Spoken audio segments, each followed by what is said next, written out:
Hello, everybody. Thank you so much for being here. This is going to be a great conversation, I think.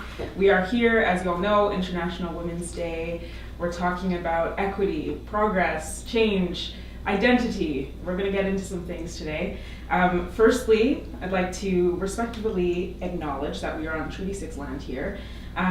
So it's a traditional gathering place, as we all know, for diverse Indigenous peoples, the Cree, Blackfoot, Métis, Nakota Sioux, Iroquois, Dene, Ojibwe, Saulteaux, Anishinaabe, Inuit, and many others whose histories, languages, and cultures continue to flourish today.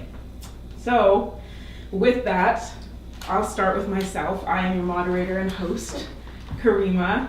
So I'm a French and English songwriter. I'm from Edmonton.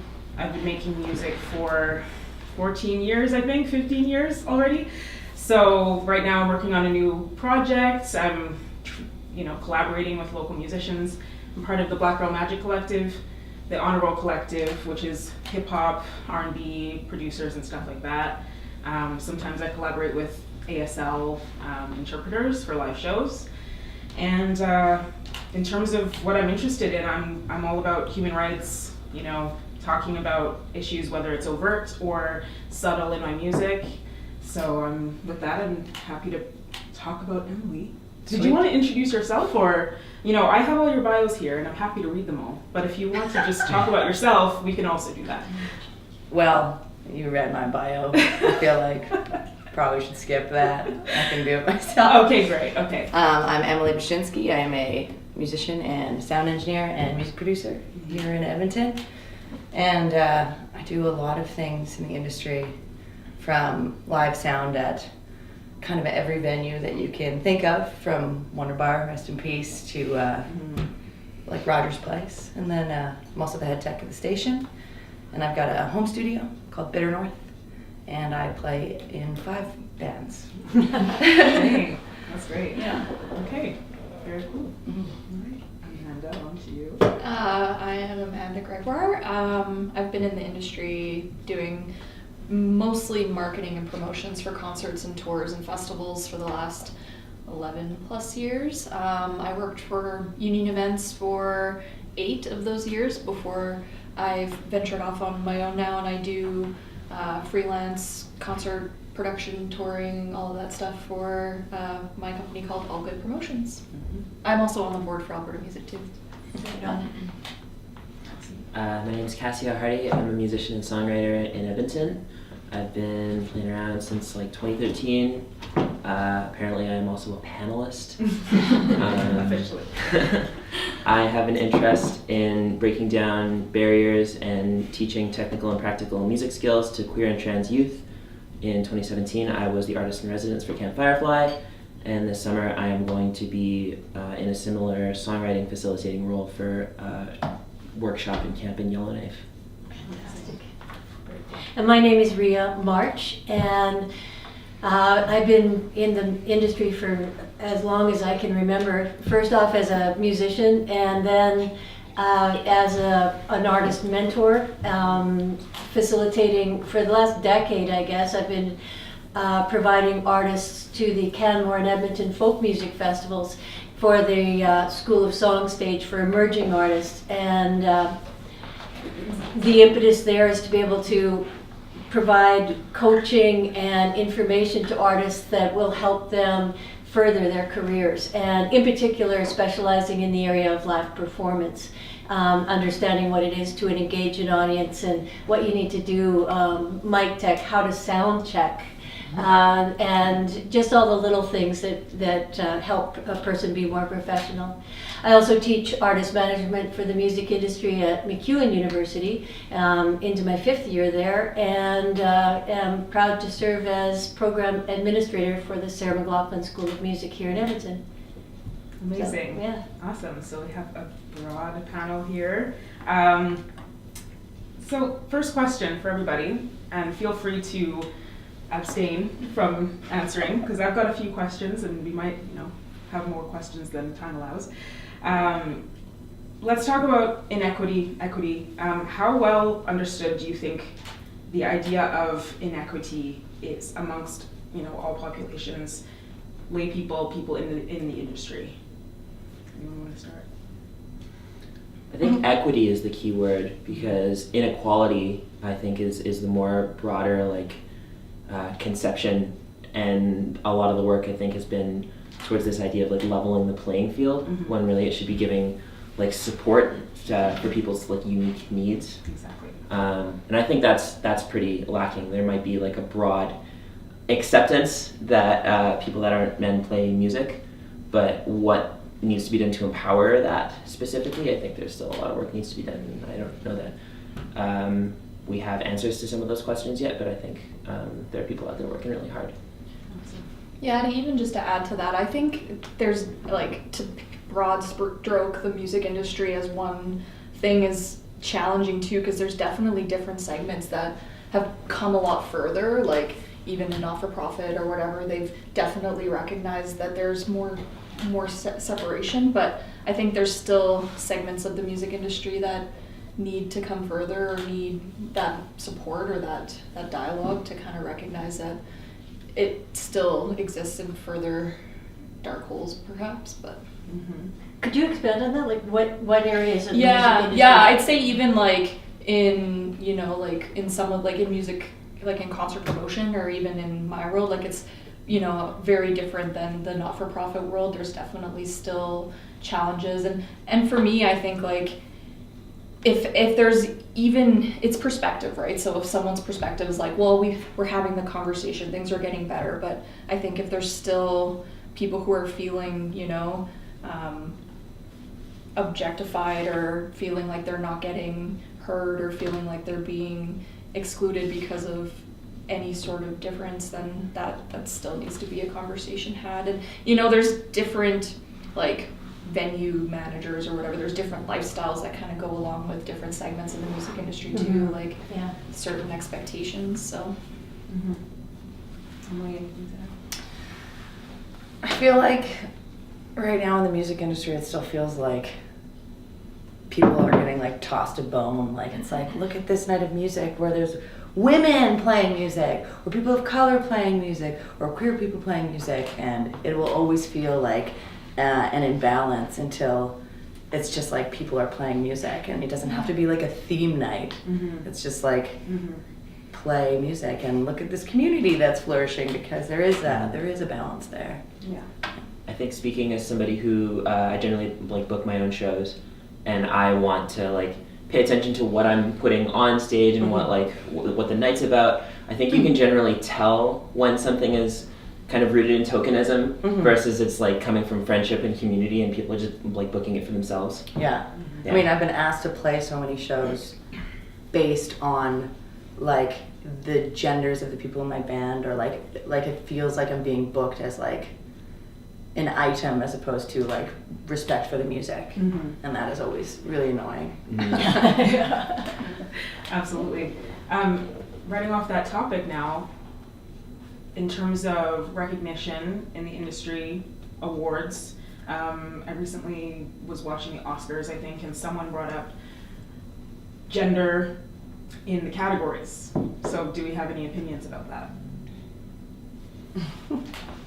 Yes. Should it be abolished? Should it be changed? How soon? I mean, the gender in the categories, I think, is an excuse to make the program longer. Okay. Interesting. Because it's if you take away all those gendered categories, I don't think people are actually that morally opposed to it. I think it's well, what are we going to do with the other half of the Oscars? Yeah. And, Okay. yeah, I don't know. It's I'm in a band that's, 3/4 female. And we always were we just don't want to be good for girls. Look at this band, they're so good for girls. It's no, we want to be a good band. We are a good band. It's could you stop putting the gender as a part of it? It has nothing to do with it. So. Interesting. Okay. Any other comments? A lot of those award shows are so archaic regardless, True.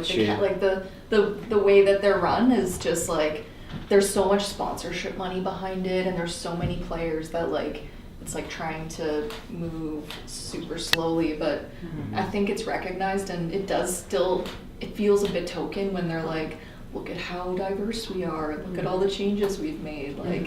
There's a fine line they've got to they should push, but it would essentially abolish the whole structure, because the structure of it is archaic. Like the way they're judging like who's the best music or who's the best actor or whoever is, it's archaic in a lot of senses. So it's kind of a, I think whether or not the categories are gendered, I don't think it's one of the brighter points of this industry, the award shows and the how that scales up to Hollywood or whatever.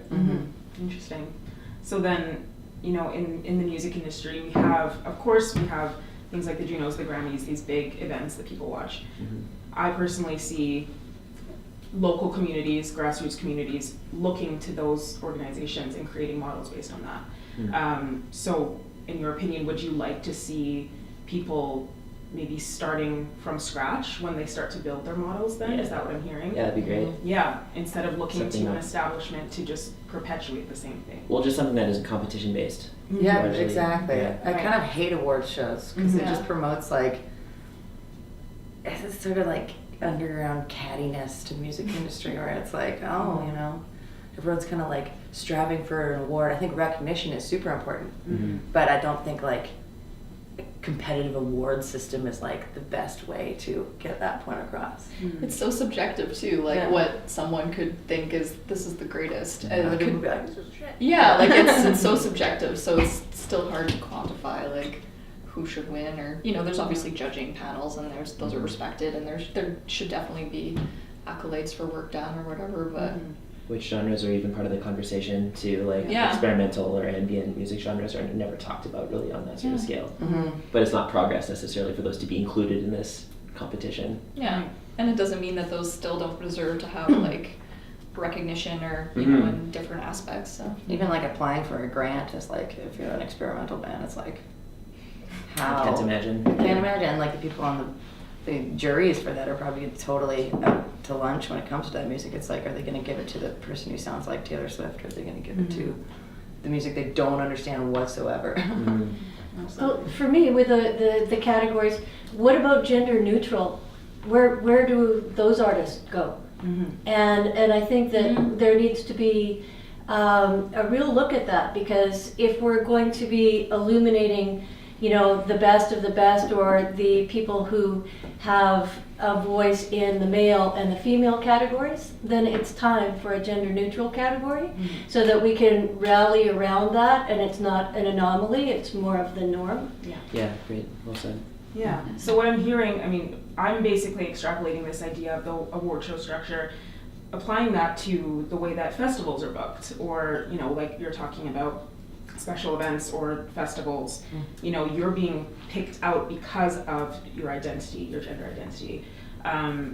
So what I'm hearing is basically, you know, a future where we can have an appreciation for the work that's being done, and having the door open to absolutely everybody is really what we're asking for and what we're wanting to create.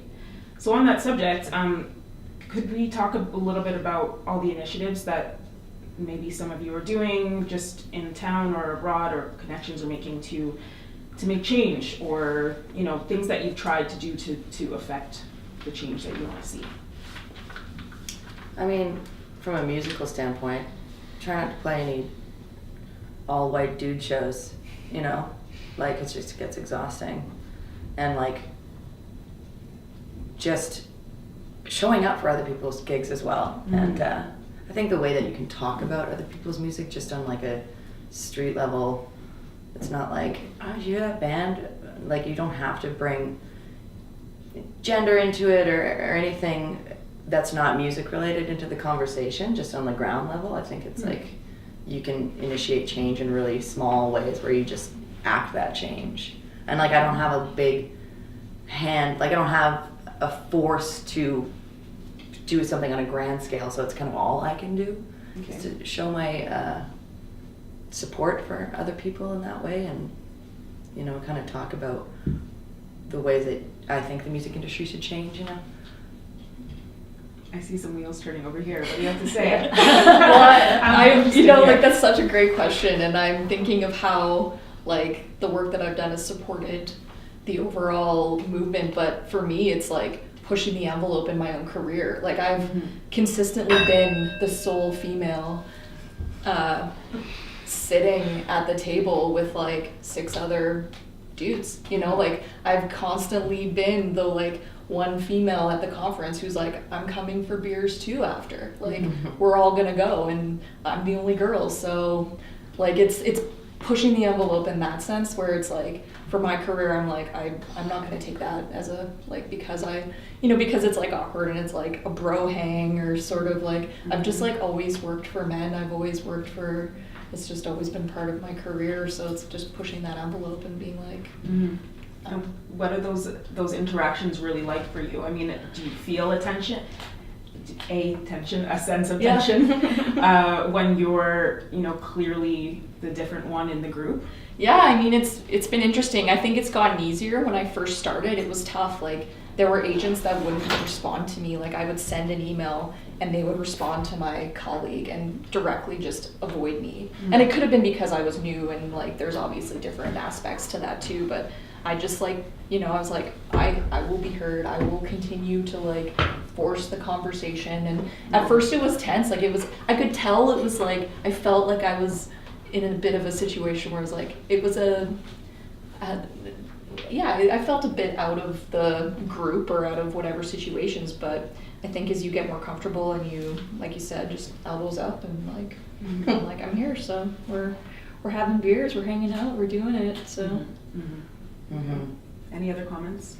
I think I've been given a chance in working with, in particular, working with the Sarah McLachlan School of Music, where we're providing a really safe environment for youth who are maybe underserved or at risk. And one of the things that we are empowered to do, or we're able to empower those students to do, is believe in themselves, and that it doesn't matter if you're male, female, gay, straight, transgender, or gender neutral. We don't care.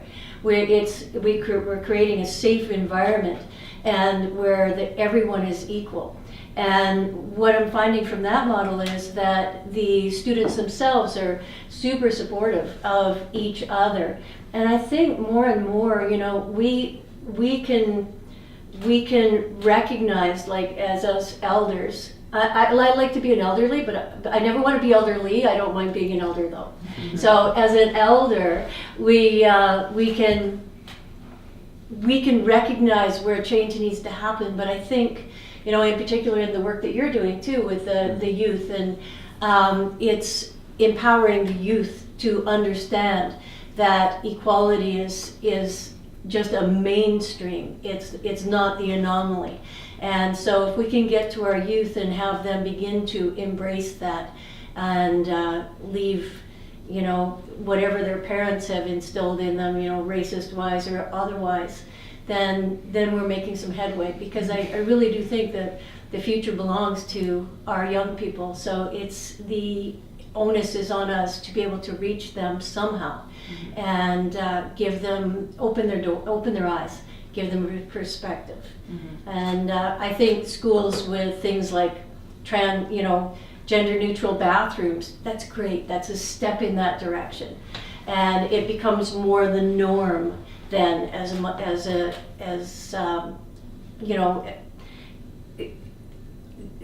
you know what I'm trying to say. It becomes more the norm as to more, something that is different. I don't know why we're so afraid of different, but as a society we sometimes can be, and I think that if we can squash that we all bleed red, and we're all just trying to do our best, and at our very cores we're all just quivering masses of insecurity who want to be liked in some way, then we're getting there. Yeah. Oh, I mean, specifically in my experience working with queer youth in Camp Firefly, the more, like, the kids know they're moving past this, like, hatred or whatever, like, an intolerance, I feel, and the more freedom you give them to guide that and, like, leave rooms in these systems that you're building for them to have a say and, like, establish this culture of, like, acceptance. I'm never failed, like, it never fails to impress me. Like, they're showing us the way. I think the systems that we build for them to show them more like practical knowledge or like pragmatic things. Yeah, I think it's important to listen to youth and let them show us how to be more humane and more like inclusive. Very cool.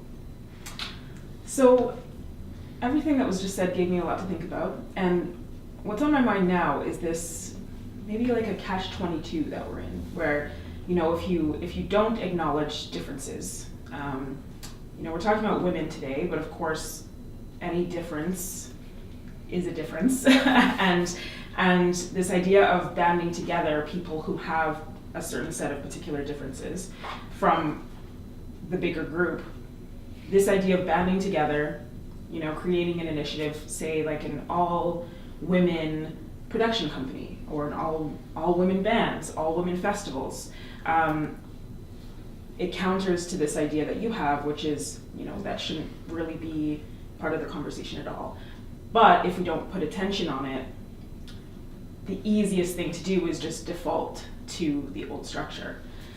So I guess maybe it's not a clear question yet, but do we want to talk about that a little bit? Like, do you feel as though maybe there's a little bit of a trap that we're in, or that there are these catch-22s and you kind of have to navigate it on a case-by-case basis? Because on one hand, if there's an event being booked and it's mostly, straight white dudes, and you were asked to be a part of it because you're awesome and you're legitimately the only band that has women in it that would fit the roster, do you say no because it's not all women, or do you say yes because you have a seat at the table? I think it's definitely a case-by-case basis. I think being conscious of just what is going on, being aware of where whoever is booking the show is coming to you from. I also am not this is not like shit on dudes day, you know what I mean? Course. Of course. This is just Disclaimer. it's shit on the system day. I have like a million amazing, wonderful, straight white guy friends who I adore, and it's a case by case basis. I don't like to paint everything with the same brush because I can't say one thing or another. I think it's clear where people's intentions are coming from in each individual aspect. Like I was asked to play a show with the band who also was like mostly female musicians, and that felt like our music really matched up, and it wasn't just like, oh yeah, chicks night, come on out. But there was some drama that happened in the music industry, and I got this absurd email saying like, I just feel like we need to bring everybody together, and like if we could just get all these like women in one room like talking about their lives and like sexual assault, and I was like, this is so backwards and wrong. Like it just was like, it was such a forced idea, and you could really tell when it happens, like or if it was like getting men to stand up for the women in their lives and having this all men show and like your band and whatever else it is. It's just like it's a different vibe from like, hey, your band's great, this band's great, come together. It's not really the same story for every event. Okay. Interesting. I would be really afraid if we swung too hard in the opposite direction. Yeah. Like I don't like that either. It's just like, I wish it wasn't part of the conversation. I wish we didn't feel the need as a community to have all women events for the sake of being like, this is all women. And I also love that. It's like, this is great. Look at all these talented, wonderful people who deserve to be showcased and supported because they may not have had these opportunities before. So that's wonderful. I think it would be great to get to a place. Yeah. I don't think it's unimportant now, but I don't love the idea of it being like an all-woman music festival for women and then having men feel excluded. I know that some people would be like, don't throw them a bone, come on now. But like, really, I just want to hang out with everybody. Yeah. I want to hang out with everybody all the time. People are awesome. Just like try to be a good human, and like everyone is equal regardless of whatever. And like, I think we're at a stage where these movements are important because women have felt excluded or felt they're not getting the same support, so we need to rally behind that. But at the end of the day, like, I think it's important for everyone to just be nice to each other and like support each other, even if they don't necessarily understand it. It's like, it's humans' fear of different and change, and it's, you know, runs for way back. Niceness is underrated, man. Yeah. True. The one of the advantages I do see, however, of having nights of, you know, it's all women music, or, you know, it's like we have a lineup of all females or something, is that I think we always want to be strengthening our communities. And so if we can have women coming together in a musical sense, let's say, who are then learning that other women are not a threat. Yeah. You know, that we can rally around each other as well. And that's where I see that there is value in those kinds of things. You know, if we can just get together and support each other, and then we divide and conquer. We go out, you know what I'm saying? Yeah, I completely agree with you. Like, big things happen and when women support each other and like, Yeah. you know, work together. Yeah. And not in an exclusion of men though, and not in a Yeah, like men exactly. are the enemy, but like Exactly. how can we support each other? Exactly. Yeah. Yeah. Like, I was, you know, probably early high school when feminism started to be like really in the forefront of the conversations or with people around me. And I remember being like, who needs that? Like, all my friends are dudes. And to me, it was the kill all men feminism that I was hearing about, where it's like, Yeah. I hated it so much. Like, the concept of it made me like sick, and I didn't get it. And I didn't have any close female friends at all. And then as time went on, now like all of my best friends are women, also some men, but like there is an understanding that women can get from women that they can't actually achieve with men. I think in a depth, at least where we are at in our society right now, it's like there is just this like understanding, and there is also this wariness of being friends with other women. I think for some people, or it was for me, and my opinion has totally changed, and I'm like avid feminist, but it's just it is different. And I think that the it's like having an all-woman gym. I also get being like, I'm not comfortable maybe being in a situation where I have to be around men and doing something I'm not comfortable doing. And it's like these nights could make underrepresented people feel like they can go out into the regular world and just be confident and comfortable, and it's good. That's what I'm saying. It's not unimportant. Yeah. It's good. Well said. Yeah. But it's just I think it's a stepping stone, and hopefully it's not going to be super necessary forever. Right.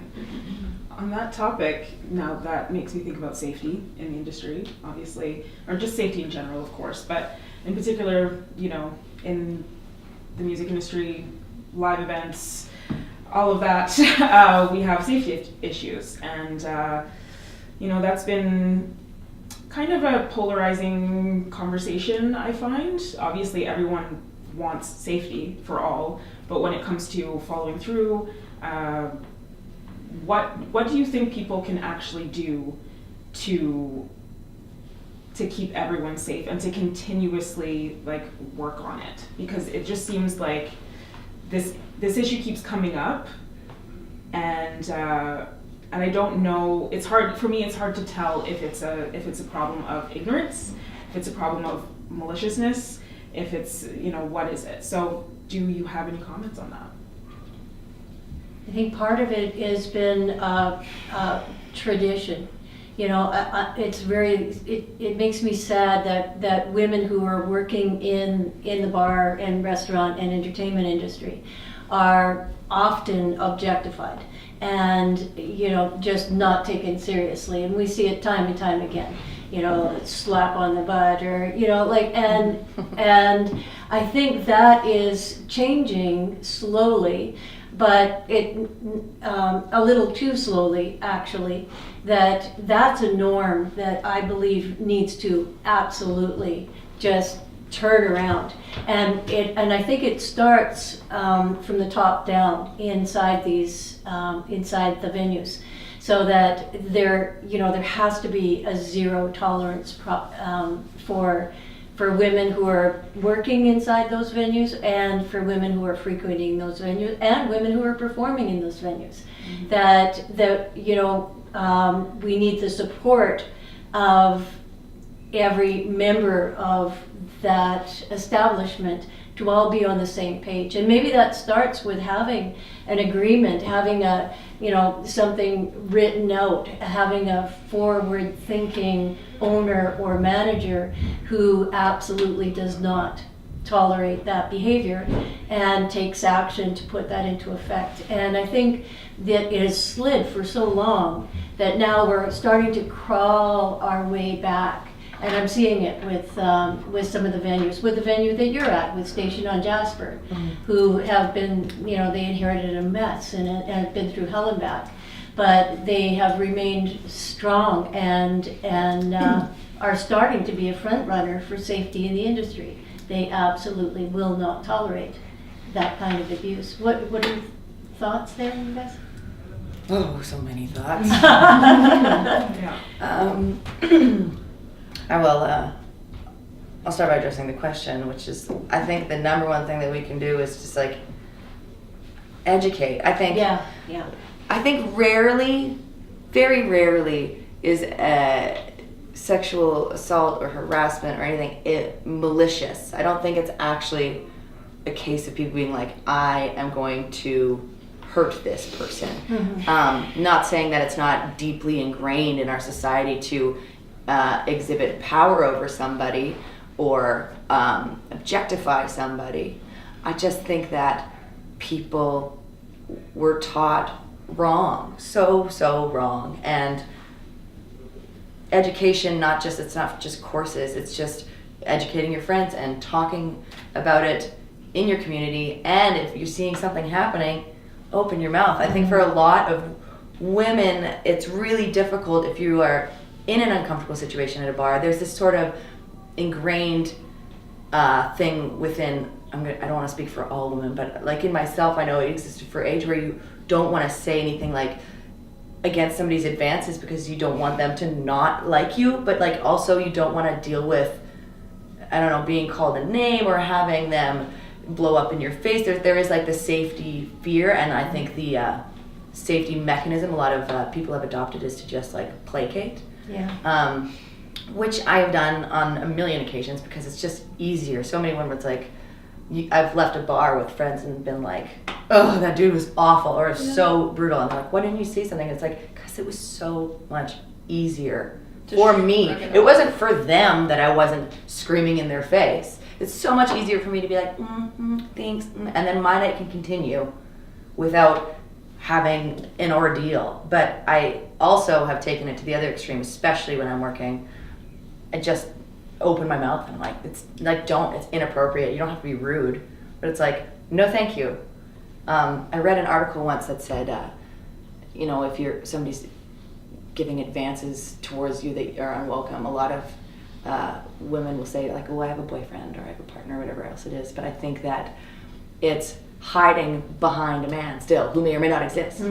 Saying, I'm not interested is enough. And if it's not enough, once again, screw that person. But I think it's important to take a stand for yourself and realize that you have a backbone, and take a stand for your friends. And if you can see somebody, I also see women who are like kind of being hit on and like kind of being like, don't. And I've gone up to them and be like, is he actually bothering you? Because it's okay if you are kind of interested in this weird flirtation that I think is gross.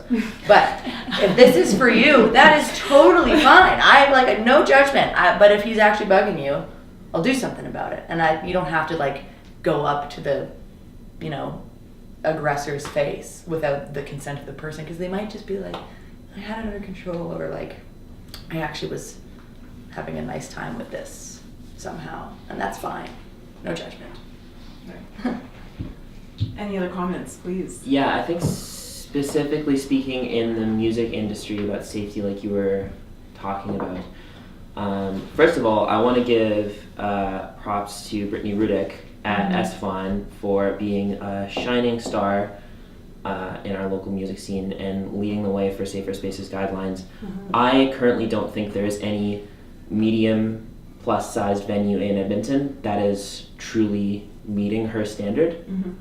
I think we have a long way to go as far as venues downtown outright plagiarizing her work and not crediting her, or not even consulting her and making their own murky, super nebulous guidelines. Small venues, specifically referring to another shining star in this town, the Sewing Machine Factory, a small-sized venue where the staff is aware and can suss out, social cues and nuance, and it's about a community gathering place where if something's out of place, people can tell. In addition to people being able to tell and feeling the weird vibe or the weird person, the pressure being off of the patrons to address this. Yeah. Especially in larger sized venues, there needs to be special consideration, especially in festival settings where even more people from outside the community might be taking in music.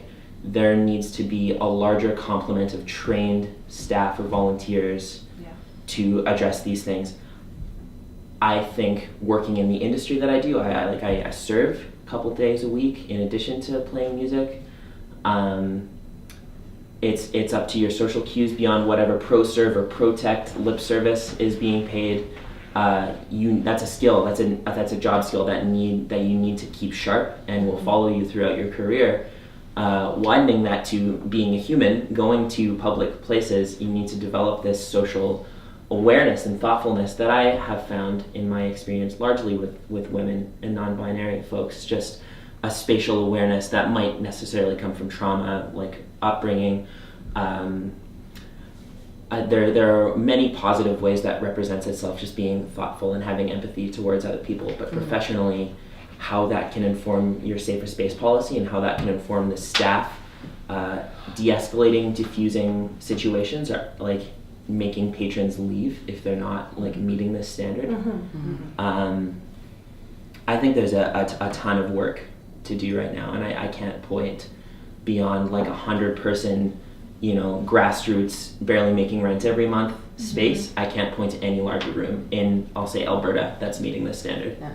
And I would also say with that, I think that also has a lot to do with the small venues consulting the community constantly and being in that community, and the bigger venues being a business and operating as you are in our business, as opposed to the larger venues need to realize that you need the support of the community to be a success, and to if you really want to be a leader in this safer spaces realm, the community are the people who you are serving. What's the point of a music venue if it's not for a community? It's not. I don't think a lot of people start a music venue thinking I can't wait to make some money. So I think getting the music community heard from all angles and taking that into account and not just paying lip service to people, I think is imperative. I also agree there is a long way to go. Another point I want to make, just this could be an entire separate conversation, but this inextricable tying of alcohol to music is a huge part of this. It's a bad part of this, and I think there needs to be much more of a push outside of any one performer or artist. We're talking about big systems interacting with each other. There needs to be a divestment from intoxicants and live music. It needs to happen. Especially as a form of currency. Yeah, big time. It's unacceptable as payment. Absolutely. Yeah, thank you for saying that. Well done. Amanda, I'm curious, because you're in the realm of putting on live events, promotion and everything, in your daily life, how do you navigate, obviously wanting to be profitable in your events and get a lot of work done, and I'm not fully familiar with your business structure. So are you relaying that info to a team? Are you communicating with people you don't know about how to have a safer event? Have you had problems with that? By and large, I'd say majority of the work I do is for existing promoters, so they're putting on the event, and then I'm hired as a contract to do the marketing and promotions for the event. So I work with companies from global scale like AEG to I work with venues in Edmonton and smaller promoters as well. But unfortunately, I think it's true.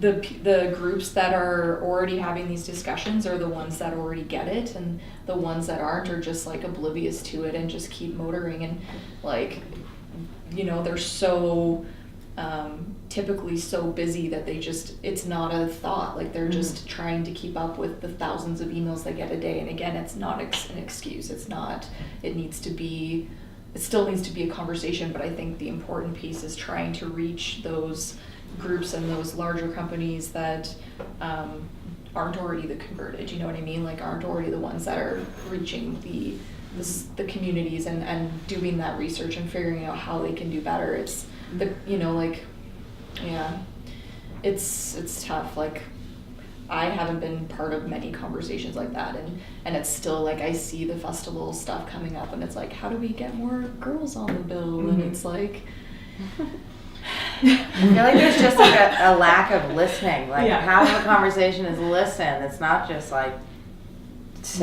talk, you know. Totally. If you really, it's like, what do the people want? It's like, oh, they're yelling it at you. So let them listen. And it's like I said, it's a tough industry because everyone's just trying, like it's a survival mode for the like medium to large promoters or medium to large venues. Like from my experience, it is a lot of like everything's on fire. So how do you deal with that? Like in the touring world too, like everything is so urgent. Like you're trying to deal with quite big issues that are coming up all the time for like staging issues or venue issues or the ticketing thing, software's not working properly. So you're constantly in that mode of trying to deal with those things to get the show to happen. That like that lovely extra time that you're like, hey, let's sit and have a conversation about how we can be better, typically doesn't happen, right? And it's not to say that it's not so important, but like how do we create that space so it can get to the forefront again and again and again and again. So like, despite the 500 emails sitting in someone's inbox, they recognize that this needs to happen. They need to have this chat. They need to know, like, Well, based on what you're saying, to me it seems like, you know, we need to just normalize the conversation and just like when you're putting on an event, you need to consider who's the sound tech, where's the insurance, totally, what is your safer spaces policy, you know, who's doing security, when you're planning an event, okay, what is our population of performers, of staff, is it diverse, is it, you know, are we reaching out and checking, like, excuse the term, but checking boxes, because to me that's the way my brain works. If I know I'm going to forget something, I have to put it at the top of the list and say, did you check it off? Until it becomes something that is just second nature. Because it is interesting, I mean, even in marketing, you know, we put out posters saying who's playing, but you know, I want an Instagram post about what's the venue, like what's their history, who owns the venue, what's their safer spaces policy. That could just become a normal part of public communication too. Good point. Well, and even like it seems like it's such a shrugged, like harassment is so shrugged, like it's like, oh, that just happened, just carry on, it's normal, you know what I mean? right? Like it would be like, I think it would be great if festivals and venues and, you know, bars even had a place where someone who's been assaulted or harassed can go, because like approaching your assaulter can be like, sometimes you don't feel safe to turn around and be like, hey, that's not appropriate for you to do that. Like if you could go, like every live venue or live space that has consumption of substance should have a protocol for who can I go talk to if like some guy just did something inappropriate, you know, or some person, not like anyone who, like, if you feel unsafe, where can you go? And it should be clear in a space, like where you can, someone you can talk to so they can deal with it.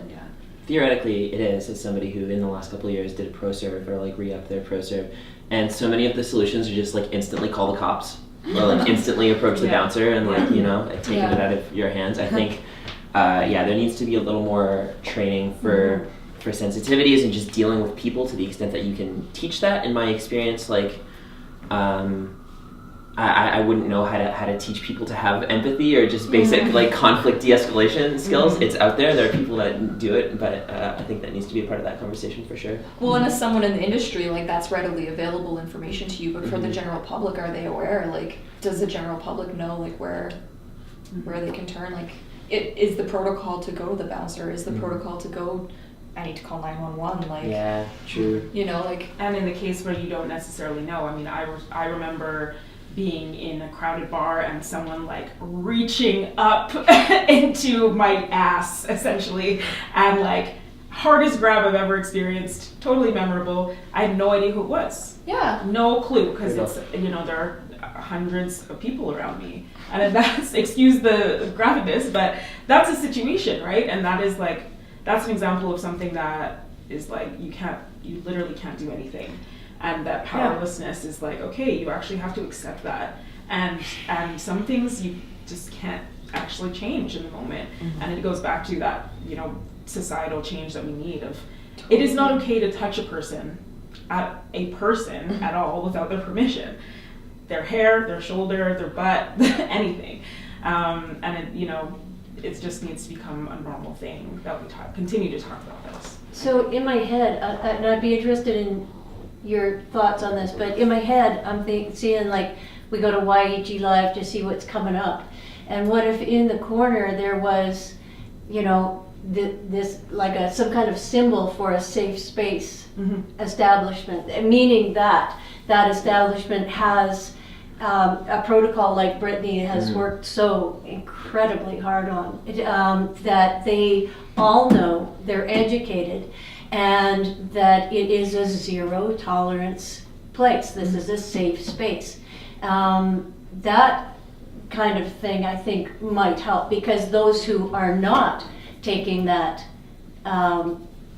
to a place of where they're trained and they have actually, you know, their venue or their establishment embodies this new protocol, they would left be glaring in a list of venues that when you're going to see what you're going to do on a Friday night. Do you know what I mean? Yeah, so a certification process, essentially. Thank you. Which would require, you know, Someone to certify. Yeah, someone to certify who actually is taken seriously and has power, and is like, you know. Great idea, a lot of work. Power dynamic shift, essentially. Yeah, but that's doable. I mean, I would love to see that implemented. You know, whether it's put on something like this, or you get these venue owners or their staff, and it's mandatory. You have to take this in order to have your doors open. I would love to see that. And if they're on board, then they get the sticker. Yeah. And if they don't, then I guess it's up to the community members to decide whether or not Exactly. they go. Yeah. Okay. Interesting. Very interesting. So we've got a couple of minutes left. Is there anything else you all would like to talk about, mention, anything you want to plug, and, you know, just to sum up your experience as a woman in the industry? I know that's a lot, but, you know. I feel like being a woman in the industry is a blessing and a curse,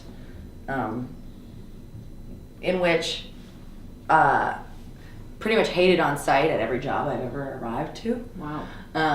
And treated very poorly, but to me, being a woman in the music industry has always meant like being the best. Like, you have to be the best, because you can't just be okay as a woman. You have to be 100%, because otherwise people don't take you seriously. Which is to say that if you see women in the industry, they've probably worked damn hard to be there. And but once, you know, I've proven myself to whoever is around, it's like it's been a blessing in the way that people are like, it's memorable. People are like, who's that sound tech, you know, from that city, the one with the skullet and the Metallica shirt? Like, that doesn't stand out, but it's like, who's that woman, who's that tech? And it's like, oh, the woman, that one, the one. There are many, but like, you know, it's good. And to anybody who's watching this for insight, it's like, just do it. If you want to do it, you can do it. There is a support out there, and we need you. Awesome. Yeah, keep pushing the boundaries, like, keep the conversation going, keep challenging, like, you know, you see something inappropriate or you see something that's like, we need everyone to speak up. We need people who are on both sides, men, women. Like, if people aren't being nice, like, let's call them on it. Let's keep that conversation moving forward. And I think it's dangerous to keep keep the segregation going and pit one gender against another, I think that's just as archaic, and I think it's important to keep inclusive, and that does include white men, you know, like Poor white man. yeah. But you know, like they need to be part of it because they need to be keeping that conversation going and counting each other or keeping each other accountable. Like without, it's not going to work if we're pitting against each other. Like I think it needs to be collaborative, and yeah, I think progress is happening. Things are moving forward. It needs to continue in a lot of ways, but change doesn't always happen super quick because people are habitual. But yeah, I think as long as we're still having these important conversations and supporting each other, it's progress. So Absolutely. Final statements? Education is key. And, you know, working with our youth and educating them, sitting down and having a talk when, you know, just helping expand the, the thought process and show compassion and understanding. Be the change you want to be the person your dog thinks you are. That sort of stuff. What do you think? Yeah, education is super important. I would really love to see more women in technical and managerial roles. I think it's awesome. It seems to me that Alberta Music specifically has a lot of women in administrative roles. It's super sick. I would love to... I really love talking shop. I really love talking about musical gear and like just the hard tools you use to do your craft. I would love to have more of those conversations with women for this matter. I would also, a lot of the goals I have in the music industry are the goals I would love to see societally, like abandoning gender binary and adjusting our language to reflect that, and breaking down, like bringing this conversation to the men that are still in power and whether or not they know it are withholding these opportunities or staying too long in one position where they might not necessarily have the same insight into the industry. It might be time for them to move on and expand this opportunity to other people. And we can all grow together as a community. Awesome. It's amazing. All great statements. Thank you so much. Thank you. Lastly, can we just hear where you can be found online if people want to get in touch? Handles, website? I gotta think about it. Okay. I gotta write it down. Let's start down there. Rhea, what's your Twitter handle, Instagram, anything? Rhea at March Music. Okay. And probably the easiest way to get me is on Facebook, I would think. So yeah, Rhea March, M-A-R-C-H. Awesome. Most easily found Wares Music, W-A-R-E-S Music. Don't look at my Twitter, it sucks. yeah, my website's allgoodpromotion.com. Awesome. I have a website that I haven't paid for in a while, so it's actually down, but that's bitternorth.com. But I've got bad.buddy at Instagram. Bitters with 3 R's is my personal / newest project band page. And Bitter North Sound is also another Instagram handle. Awesome. And you can find me on the internet. Emily Bachinsky, Bachyinski. Perfect. Great. And I am Karimah with a K. Karimah Music with a K at the end on Instagram, and my email karimahmusic@gmail.com. So thank you so much, everybody. This was amazing. Thank you for your thoughts and wisdom. Happy International Women's Day. Thank you, Alberta Music, for Yes. hosting. Thank you.